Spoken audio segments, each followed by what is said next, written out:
El golpe resonó como un trueno en la pequeña sala de detención. La mejilla de Mateo Suárez ardía mientras un hilo de sangre brotaba de la comisura de sus labios. El oficial Ramírez, corpulento y con el rostro enrojecido por la ira, sacudía su mano derecha, como si el contacto con la piel morena de Mateo le hubiera dejado una sensación desagradable. «Te dije que no me miraras así, pinche indio. Aquí aprenderás a respetar a la autoridad», rugió Ramírez mientras su compañero, el oficial Méndez, permanecía en la esquina con una sonrisa apenas disimulada. Mateo no respondió.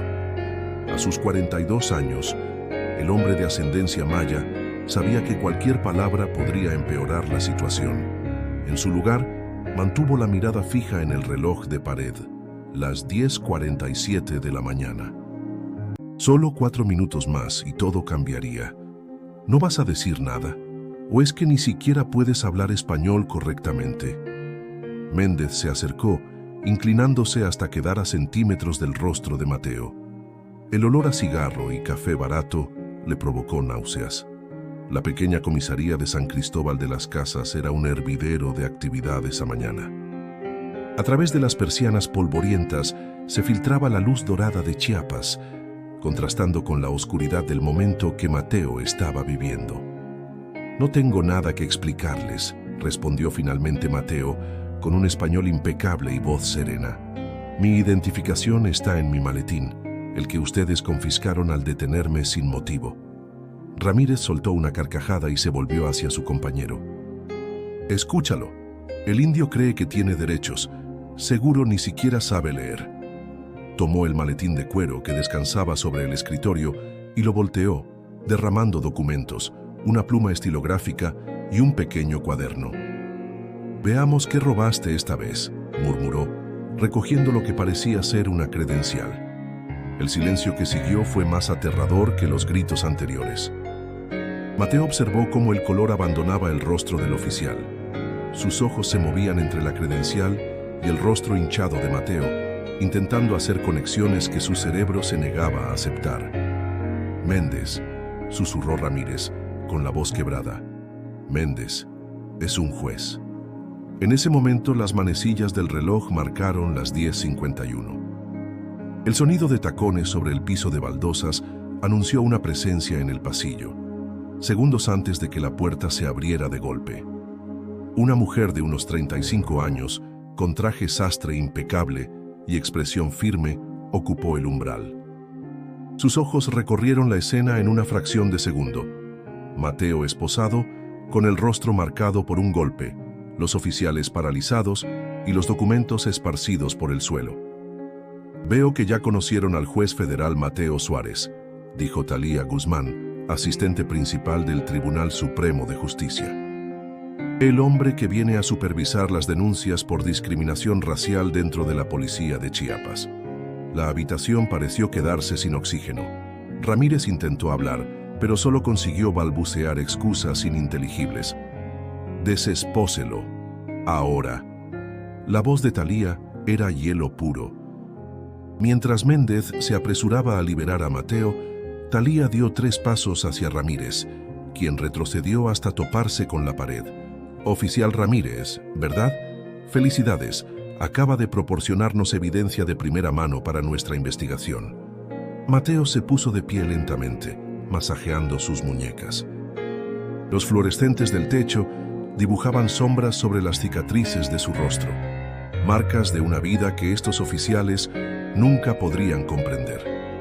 No era la primera vez que lo detenían por su apariencia, pero sí la primera vez que su posición no quedaba oculta tras su piel morena y sus rasgos indígenas. «No interrumpan la grabación», dijo Mateo señalando discretamente el pequeño dispositivo en el bolsillo de su camisa. «Cada palabra, cada golpe, todo queda registrado». Los rostros de Ramírez y Méndez se descompusieron ante la revelación. No era solo un juez al que habían agredido, era un juez con pruebas. «Esto apenas comienza», continuó Mateo, recogiendo su maletín con dignidad.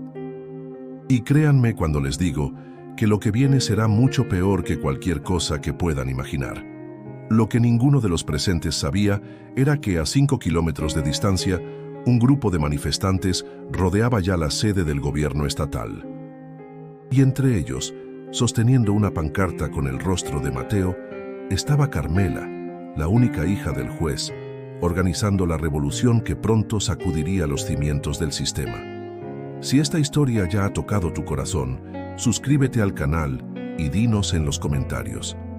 ¿Qué crees que está pasando realmente? Ahora, continuemos. El despacho del gobernador Vicente Ordóñez era un monumento a la opulencia.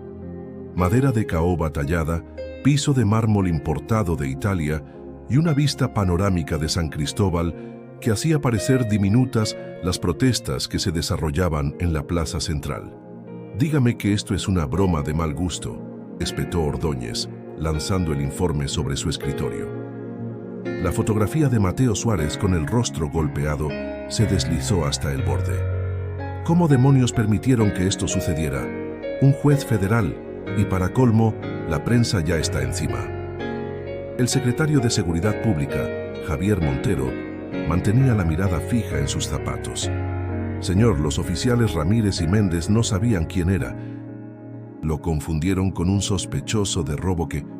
No me interesa. El puño del gobernador golpeó la superficie de madera. ¿Sabe lo que está en juego?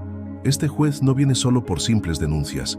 Viene por los contratos de la presa, por los terrenos ejidales, por todo el maldito esquema que hemos construido durante años. A través de los ventanales, los gritos de los manifestantes se intensificaban. La mayoría eran indígenas tzeltales y tzotziles, pero también había estudiantes, activistas y, lo más preocupante para Ordóñez, periodistas internacionales. En otro punto de la ciudad, Mateo Suárez observaba su rostro en el espejo de un baño del Palacio de Justicia. El moretón comenzaba a tomar un color violáceo intenso. Tocó suavemente la zona inflamada y recordó otros golpes, más antiguos y profundos. El dolor físico era tolerable. Lo que nunca cicatrizaba era la humillación. «Deberías ver a un médico», dijo Talía, apoyada en el marco de la puerta. «Necesitamos documentar adecuadamente esas lesiones». «Ya habrá tiempo», respondió Mateo, ajustando su corbata. «Ahora tenemos una reunión que atender». La sala de juntas era amplia, pero se sentía asfixiante con todos los jueces y magistrados locales observando a Mateo como si fuera una aparición. La noticia se había propagado como fuego.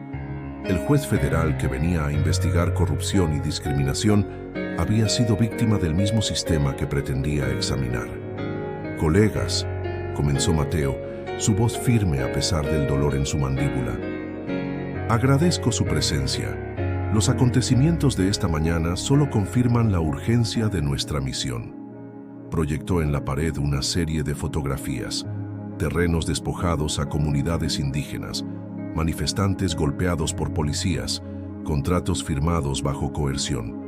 Esto no es solo sobre dos oficiales racistas, es sobre un sistema diseñado para mantener sometida a nuestra gente. El magistrado Delgado, un hombre mayor con expresión escéptica, se aclaró la garganta. «Con todo respeto, juez Suárez, esas son acusaciones muy serias. Nosotros hemos trabajado en este distrito por décadas y... ¿Y qué han hecho en esas décadas, magistrado?». La voz de Mateo se endureció. «El 80% de los detenidos en Chiapas son indígenas, mientras representan solo el 40% de la población. ¿Coincidencia? Los contratos mineros han desplazado a 17 comunidades en los últimos 3 años. ¿También es coincidencia?». El silencio que siguió fue pesado, incómodo. Entonces Talía deslizó una carpeta hacia el centro de la mesa. «Esta mañana, la Suprema Corte de Justicia ha aprobado medidas extraordinarias. El juez Suárez asumirá jurisdicción sobre todos los casos relacionados con discriminación racial y despojo de tierras en Chiapas, inmediatamente». Los murmullos estallaron. El magistrado Delgado se puso de pie con el rostro enrojecido. «Esto es una intervención federal inaceptable. No pueden pasarnos por encima». Mateo se levantó lentamente, imponiendo silencio con su presencia. «No venimos a pasar por encima de nadie, magistrado. Venimos a hacer justicia, y quien se interponga en ese camino descubrirá que mi apellido maya y mi rostro moreno no son impedimento para ejercer todo el peso de la ley. Mientras la reunión continuaba entre tensiones y alianzas silenciosas que comenzaban a dibujarse, Carmela Suárez lideraba a cientos de manifestantes frente a la comisaría donde su padre había sido golpeado. No más abusos, no más racismo, coreaba la multitud. A sus 26 años, Carmela era la mezcla perfecta entre la determinación de su padre y la pasión de su difunta madre, una activista tzeltal, asesinada 10 años atrás en circunstancias que el sistema judicial local había clasificado convenientemente como robo con violencia. Lo que el gobernador Ordóñez aún no sabía era que Carmela tenía en su posesión documentos que su madre había ocultado antes de morir, pruebas que conectaban al propio gobernador con desplazamientos forzados, sobornos y algo peor, la orden directa del asesinato de líderes indígenas, incluida la madre de Carmela. El sol de Chiapas comenzaba a descender, pero la tormenta apenas estaba formándose. Si esta historia ya ha tocado tu corazón, suscríbete al canal y dinos en los comentarios. ¿Crees que Mateo logrará hacer justicia? Ahora, continuemos. La noche había caído sobre San Cristóbal cuando Mateo finalmente regresó a la modesta casa que había alquilado en las afueras de la ciudad. Prefería estar lejos del bullicio y las miradas curiosas. Dejó su maletín sobre la mesa de madera y exhaló profundamente. El dolor de la mandíbula era secundario al peso de los recuerdos que este regreso a Chiapas había desatado. Su teléfono vibró. Era un mensaje de Carmela. Papá, la manifestación fue un éxito. Más de 500 personas. Los medios internacionales están cubriendo todo. Hablamos mañana. Sonrió con orgullo y preocupación a partes iguales. Su hija había heredado la determinación de Xiomara, su difunta esposa, y eso era tanto una bendición como una fuente constante de temor. Del cajón de su mesa de noche sacó una fotografía arrugada.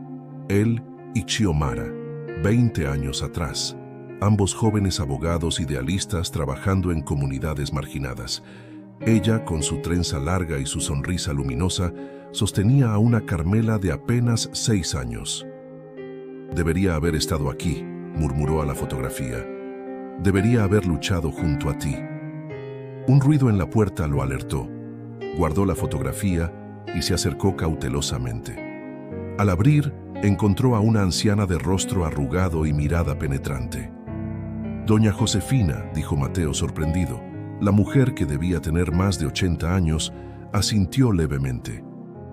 El hijo pródigo regresa cuando las nubes están más oscuras, dijo en tzeltal, la lengua ancestral que Mateo no había escuchado en años. La invitó a pasar. Doña Josefina había sido como una abuela para él, la curandera del pueblo que lo había criado después de que sus padres murieran en un accidente, que ahora sabía, tampoco había sido casual. «Están asustados», dijo la anciana rechazando el té que Mateo le ofrecía. «El gobernador, los jueces corruptos, los empresarios que roban nuestra tierra. Tu presencia los ha alterado como un palo en un avispero». «Es lo que buscábamos», respondió Mateo, cambiando también al tzeltal. Las palabras fluían con dificultad al principio, como un río que debe limpiar su cauce después de años de sequía. «No subestimes su poder. Ya intentaron matarte una vez, hace 10 años». Mateo se quedó inmóvil. «¿Qué quieres decir?» «El accidente que te mantuvo en Ciudad de México mientras asesinaban a Xiomara no fue casualidad. Cortaron los frenos de tu auto. Querían que ambos murieran el mismo día». La revelación cayó como agua helada. Durante 10 años, había creído que su ausencia el día del asesinato de su esposa había sido una cruel coincidencia del destino. «¿Cómo lo sabes?» «El hombre que lo hizo se confesó antes de morir, el año pasado. Trabajaba para el gobernador, pero su conciencia no le permitió llevarse ese secreto a la tumba». Mateo apretó los puños hasta que sus nudillos se tornaron blancos. Todo este tiempo, la culpa había sido su compañera inseparable. Culpa por no estar junto a Xiomara cuando la atacaron en su propia oficina. Culpa por haber aceptado el traslado a Ciudad de México después del asesinato, alejando a Carmela de su tierra y sus raíces. Hay algo más que debes saber, continuó doña Josefina, extrayendo de su bolso un pequeño bulto envuelto en tela bordada. Xiomara vino a verme el día antes de morir. Me dio esto para guardarlo. Mateo desenvolvió el paquete con manos temblorosas. Dentro había una memoria USB y una carta sellada con su nombre. Dijo que si algo le pasaba, te lo entregara cuando regresaras. Sabía que algún día volverías a buscar justicia. Con el corazón martillando en su pecho, Mateo rompió el sello.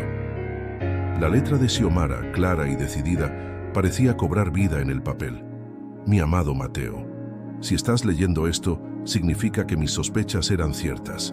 He descubierto algo que conecta al gobernador directamente con el despojo de tierras y la muerte de nuestros líderes. Las pruebas están en esta memoria. Ten cuidado. Protege a Carmela. Y recuerda que nuestra lucha no es por venganza, sino por justicia. Por siempre tuya, Xiomara. Las lágrimas corrían libremente por el rostro de Mateo, mezclándose con la sangre seca de la herida que los policías le habían infligido esa mañana. Todo conectaba ahora. Su nombramiento como juez federal para casos de discriminación no había sido aleatorio. El Tribunal Supremo había estado investigando durante años, reuniendo pruebas, esperando el momento adecuado para actuar. «Debo hablar con Talía», murmuró, más para sí mismo que para doña Josefina. La anciana se levantó con dificultad.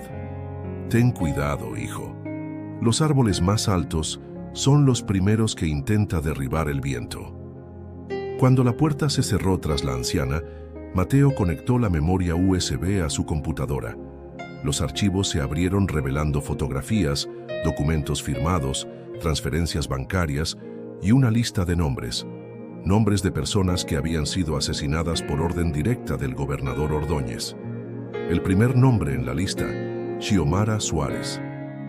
Si esta historia ya ha tocado tu corazón, suscríbete al canal y dinos en los comentarios, ¿qué harías tú en el lugar de Mateo? Ahora, continuemos. La oficina del Comisionado Estatal de Derechos Humanos era un espacio deliberadamente austero, como si la escasez de lujos fuera garantía de honestidad. Talía Guzmán estudiaba los archivos de la memoria USB con expresión inescrutable, mientras Mateo observaba por la ventana la ciudad que despertaba bajo la neblina matutina. «Esto es devastador», dijo finalmente Talía. «Con estas pruebas podríamos llevar a juicio no solo al gobernador, sino a media docena de funcionarios estatales, empresarios y hasta un par de jueces federales. Incluido el magistrado Delgado», añadió Mateo, señalando un documento específico. «Su firma está en la autorización que permitió el despojo de tierras en Chamula». Talía se masajeó las sienes. «Entiendes que esto cambia todo, ¿verdad? Ya no es solo una investigación sobre discriminación policial. Estamos desmantelando una red de corrupción que lleva décadas operando». «Lo entiendo perfectamente». «¿Y entiendes también el peligro? Tu esposa fue asesinada por reunir estas mismas pruebas». Mateo se volvió hacia ella, su mirada firme a pesar del dolor que aún palpitaba en su mejilla lastimada. «Por eso mismo, no podemos retroceder. Le debo eso a Xiomara, a las comunidades despojadas, a mi hija». El comisionado Robles, que había permanecido en silencio, carraspeó para llamar su atención. «Hay un problema», dijo con voz grave. «Esta mañana, el gobernador Ordóñez presentó una queja formal contra usted, juez Suárez. Lo acusa de extralimitarse en sus funciones y de instigar protestas violentas a través de su hija». «Eso es absurdo», protestó Talía. «Absurdo, pero estratégico», respondió Robles. «Si consigue que el Consejo de la Judicatura Federal abra una investigación, podrían suspenderlo temporalmente. Y mientras tanto, desaparecen pruebas, silencian testigos y compran jueces», completó Mateo. «Es lo que siempre han hecho». Su teléfono sonó en ese momento. Era Carmela, su voz agitada. «Papá, están deteniendo a los manifestantes. La policía estatal está rodeando la plaza. Dicen que tenemos una orden de desalojo por alterar el orden público. Mateo miró a Thalía y al comisionado. Está empezando. Ordóñez contraataca. Dirigiéndose a su hija, añadió: a Carmela, sal de ahí ahora mismo. Te veo en 20 minutos en el café que está junto al mercado. No puedo abandonar a esta gente, papá. Vinieron porque confían en nosotros. Carmela, por favor. Pero la comunicación ya se había cortado. 20 minutos después, Mateo corría entre las calles empedradas del centro histórico. A medida que se acercaba a la plaza principal, los sonidos de confrontación se intensificaban. Gritos, sirenas, el inconfundible estallido de gases lacrimógenos. La escena era caótica. Policías antimotines avanzaban en formación mientras los manifestantes, en su mayoría indígenas y estudiantes, retrocedían protegiéndose con pañuelos empapados en agua para contrarrestar el gas. En medio del caos, Mateo buscaba desesperadamente a su hija. La encontró dirigiendo a un grupo de jóvenes que ayudaban a los ancianos a refugiarse en un edificio cercano. Sus ojos se encontraron a través del humo. Carmela hizo un gesto indicando que estaba bien, pero en ese instante un oficial la identificó. «Es ella, la organizadora». 3 policías se abalanzaron sobre Carmela. Sin pensarlo, Mateo corrió hacia ellos. «Suéltenla. Soy el juez federal Mateo Suárez». Uno de los oficiales dudó, pero otro, más decidido, empujó a Mateo con su escudo. «No nos importa quién sea usted. Tenemos órdenes de detener a los agitadores». En la confusión que siguió, Mateo fue separado de Carmela. Vio cómo la esposaban y la arrastraban hacia una patrulla. Sus gritos se perdían entre el tumulto general. «¡Carmela!», gritó intentando abrirse paso, pero 2 oficiales lo sujetaron. «Usted también viene con nosotros, juez», dijo uno de ellos con tono burlón. «Por obstrucción a la autoridad». Mientras era conducido a otra patrulla, Mateo alcanzó a ver a un hombre que observaba todo desde un automóvil negro con vidrios polarizados. A pesar de la distancia, reconoció al secretario personal del gobernador, y junto a él, para su sorpresa, estaba el magistrado Delgado. En la comisaría, el déjà vu era inquietante. Distinta habitación, mismos ojos llenos de desprecio. Pero esta vez, Mateo no estaba solo. 6 celdas más allá, Carmela y otras 15 personas aguardaban en condiciones deplorables. «No pueden detenernos sin cargos formales», dijo Mateo al comisario, cuyo nerviosismo era evidente. «Soy un juez federal, por el amor de Dios». «Los cargos están en proceso», respondió el hombre, evitando su mirada. «Alteración del orden público, resistencia a la autoridad y...» Hizo una pausa, como si le costara pronunciar las siguientes palabras. «Conspiración sediciosa contra el gobierno estatal». «¿Conspiración sediciosa? ¿Se está escuchando?». El comisario se inclinó bajando la voz. «No depende de mí, señor. Son órdenes directas de arriba». En ese momento, la puerta se abrió y Thalía Guzmán entró como una tormenta, seguida por 2 hombres en traje que Mateo reconoció como agentes federales. «Comisario Vega», dijo Thalía con voz gélida, «tiene exactamente 60 segundos para liberar al juez Suárez y a todos los detenidos, o le prometo que esta comisaría será intervenida federalmente antes de que termine el día». Los ojos del comisario se movieron nerviosamente entre Thalía y su teléfono que no dejaba de sonar. La batalla acababa de comenzar.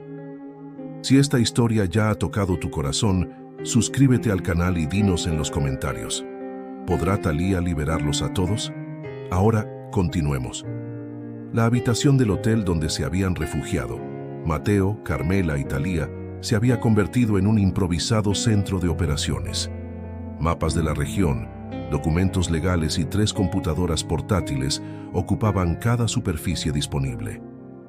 Las cortinas permanecían cerradas por precaución. «La intervención federal es nuestra única opción viable», explicaba Thalía, señalando unos documentos. «Con el gobernador movilizando a la policía estatal y presionando a los jueces locales, necesitamos una fuerza que responda directamente al gobierno federal». Mateo asintió, pero Carmela no parecía convencida. Las comunidades no confían en ninguna autoridad, ya sea estatal o federal, argumentó la joven. Han sido traicionadas demasiadas veces. Necesitamos garantizarles que esta vez será diferente. Por eso debemos actuar con absoluta transparencia, respondió Mateo. Cada paso que demos debe ser documentado y compartido con las comunidades afectadas. El teléfono de Thalía interrumpió la conversación. La mujer escuchó en silencio unos momentos, su expresión volviéndose cada vez más grave. Entendido, manténgame informada. Cortó la llamada y miró a Mateo. El Consejo de la Judicatura acaba de recibir una solicitud formal del gobierno estatal para suspenderte. Alegan conflicto de interés porque tu esposa fue víctima en uno de los casos que investigas. Eso es absurdo, protestó Carmela. Si algo, eso solo prueba que mi padre conoce a fondo la situación. Es una táctica dilatoria, dijo Mateo con calma. Saben que no pueden detener la investigación, así que intentan ganar tiempo removiéndome del caso. Thalía asintió. Mientras tanto, el gobernador ha convocado una conferencia de prensa para esta tarde. Según nuestras fuentes, va a anunciar una solución pacífica al conflicto con las comunidades indígenas. Una solución que seguramente implicará más promesas vacías y acuerdos que nunca se cumplirán, añadió Carmela con amargura. En ese momento, alguien llamó a la puerta con 3 golpes suaves. Thalía hizo un gesto para que guardaran silencio, mientras uno de los agentes federales que custodiaban la habitación verificaba la identidad del visitante. Para sorpresa de todos, era el comisionado Robles, acompañado por un hombre mayor que Mateo reconoció inmediatamente. Don Miguel, dijo, levantándose para saludar al anciano con respeto. Don Miguel Hernández era el Tatic, líder espiritual y político de varias comunidades tzotziles. Juez Suárez, respondió el anciano en un español pausado, he venido porque las comunidades están divididas. Algunos quieren unirse a las protestas, otros temen represalias. Tienen razón en temer, intervino Robles. Acabo de recibir informes de que la policía estatal está rodeando 3 comunidades que participaron en las manifestaciones. Han cortado el agua y bloqueado los accesos. La noticia cayó como una losa. Carmela golpeó la mesa con frustración. Es exactamente lo que hicieron hace 10 años. Aíslan, intimidan y luego negocian desde una posición de fuerza. Don Miguel asintió gravemente. Por eso he venido. Necesitamos saber si esta vez será diferente. Si el gobierno federal realmente está con nosotros o si, como siempre, solo cambiará una opresión por otra. Mateo miró al anciano a los ojos. Recordó cuando, siendo apenas un adolescente, este mismo hombre lo había aconsejado tras la muerte de sus padres. Le había enseñado que la justicia, como un río, siempre encuentra su camino, aunque a veces deba fluir bajo tierra durante años. Don Miguel, le prometo por la memoria de Xiomara que esta vez será diferente. Tenemos pruebas contundentes contra el gobernador y sus cómplices, pruebas que mi esposa recopiló y que le costaron la vida. El anciano mantuvo su mirada penetrante. ¿Y qué garantiza que no habrá otro gobernador corrupto mañana? Hemos visto muchos juicios, muchas promesas. Esta vez exigiremos cambios estructurales, intervino Thalía. No solo la remoción de funcionarios corruptos, sino reformas en el sistema judicial, en la tenencia de la tierra, en el reconocimiento de la autonomía indígena. Don Miguel permaneció en silencio, evaluando las palabras. Las comunidades necesitan un gesto, dijo finalmente, algo que demuestre que esta vez las cosas son distintas. Haremos público todo, propuso Mateo. Cada documento, cada prueba, cada testimonio. Lo presentaremos no solo ante los tribunales, sino ante los medios nacionales e internacionales. Que todo México, que todo el mundo sepa lo que ha ocurrido aquí. El teléfono de Robles sonó en ese momento.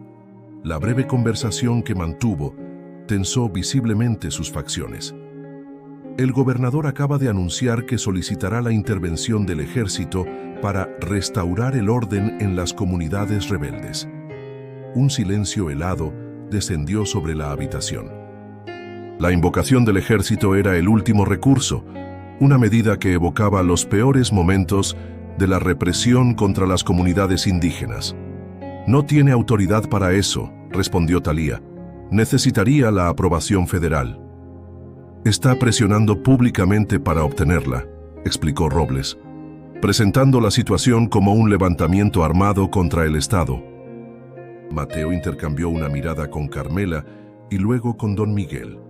La encrucijada era clara: actuar ahora o permitir que la situación escalara hasta un punto sin retorno. «Tengo una idea», dijo Carmela de repente, «pero necesitaremos a los medios internacionales y la cooperación de todas las comunidades».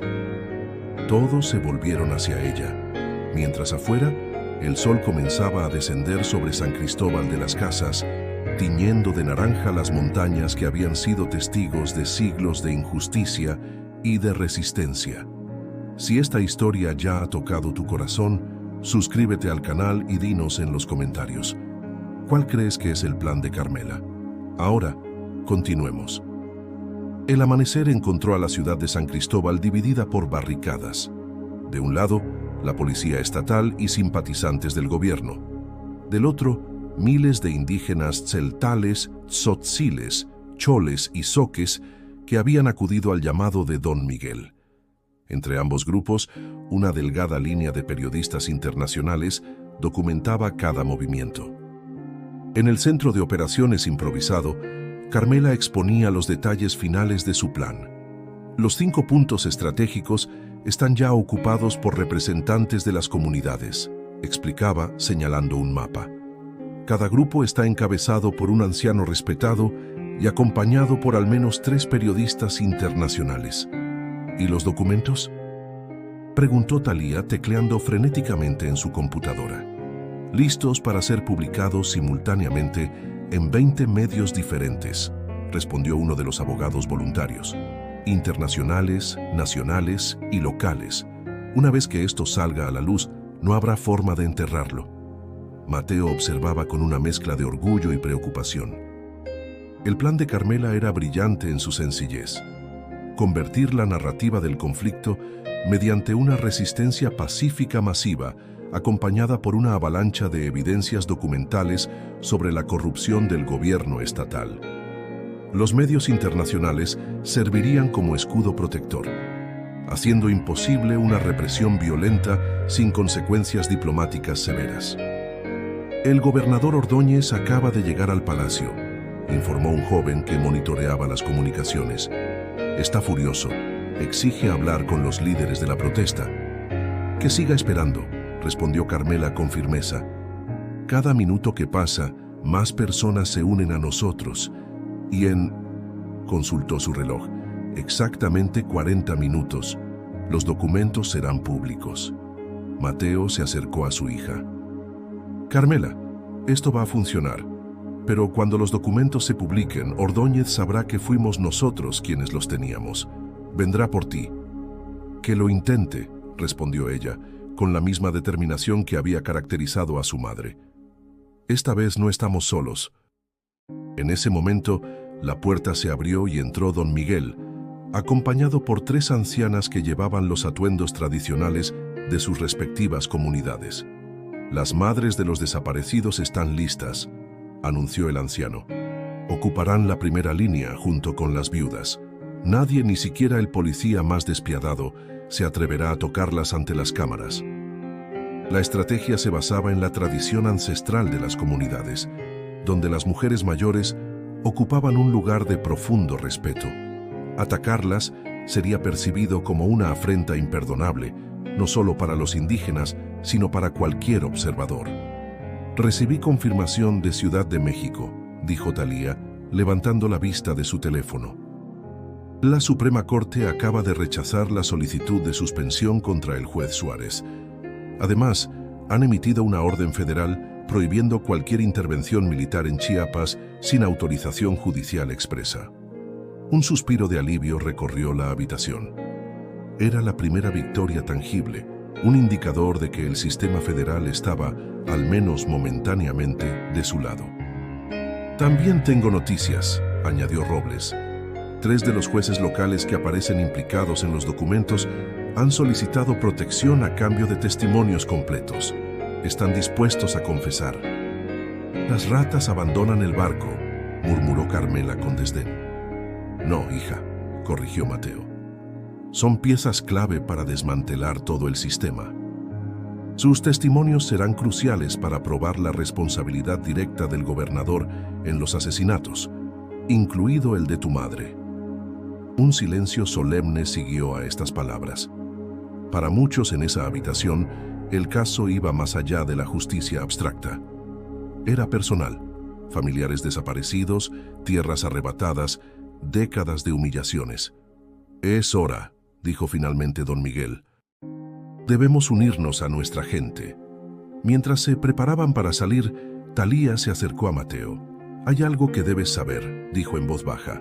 Según nuestras fuentes, el gobernador ha contratado mercenarios. No confía plenamente en la lealtad de la policía estatal si las cosas se complican. ¿Mercenarios, estás segura? Completamente.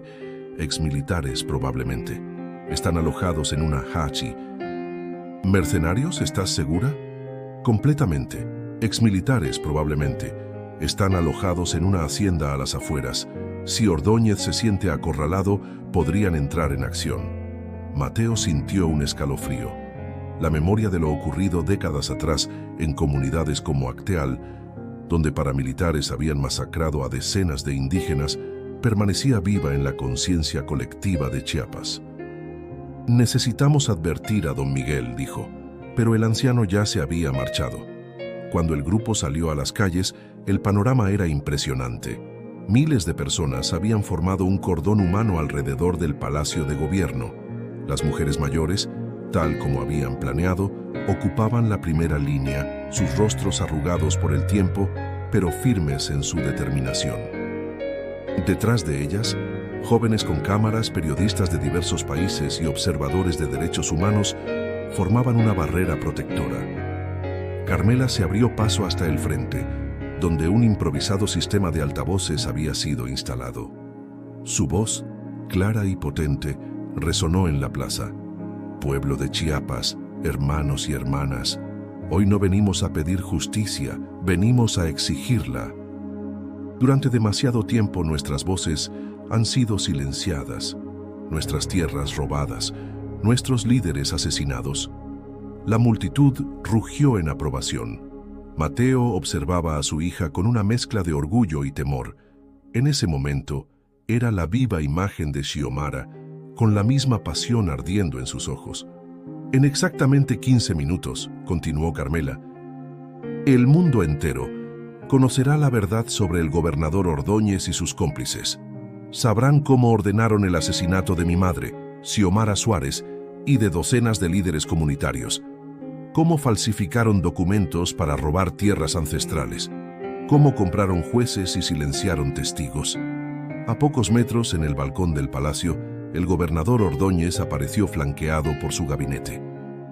Su rostro, normalmente compuesto para las cámaras, mostraba signos de tensión y furia apenas contenida. «Esto es una insurrección ilegal», gritó a través de su propio sistema de altavoces. «Tienen 10 minutos para dispersarse o enfrentarán las consecuencias». Nadie se movió. Al contrario, más personas llegaban continuamente, engrosando las filas de manifestantes. Mateo vio a Talía consultando ansiosamente su reloj. Los documentos estaban programados para publicarse en exactamente 12 minutos. Si podían mantenerse firmes hasta entonces, la posición de Ordóñez se volvería insostenible. Pero el gobernador tenía otros planes. Con un gesto hacia su jefe de seguridad, se retiró del balcón. Momentos después, un contingente de policías antimotines comenzó a avanzar desde las calles laterales. «Manténganse firmes», gritó don Miguel. «Recuerden, no violencia, que las cámaras capturen todo». Los periodistas internacionales intensificaron su cobertura, transmitiendo en vivo para cadenas de noticias globales. La presencia de estas cámaras era su mejor protección. Justo cuando la tensión alcanzaba su punto crítico, con los antimotines a pocos metros de la primera línea de ancianas, Un helicóptero apareció en el cielo, descendiendo gradualmente hacia la plaza. No llevaba insignias estatales, sino federales. Una voz amplificada surgió del aparato. Esta es una operación federal. Policía estatal, detengan su avance inmediatamente. Repito, deténganse inmediatamente por orden de la Fiscalía General de la República. La confusión se apoderó de las filas policiales. Algunos oficiales miraban a sus superiores en busca de instrucciones, mientras otros retrocedían instintivamente. Del helicóptero descendieron varios agentes federales uniformados, encabezados por una figura que Mateo reconoció al instante: el fiscal especial para delitos contra comunidades indígenas.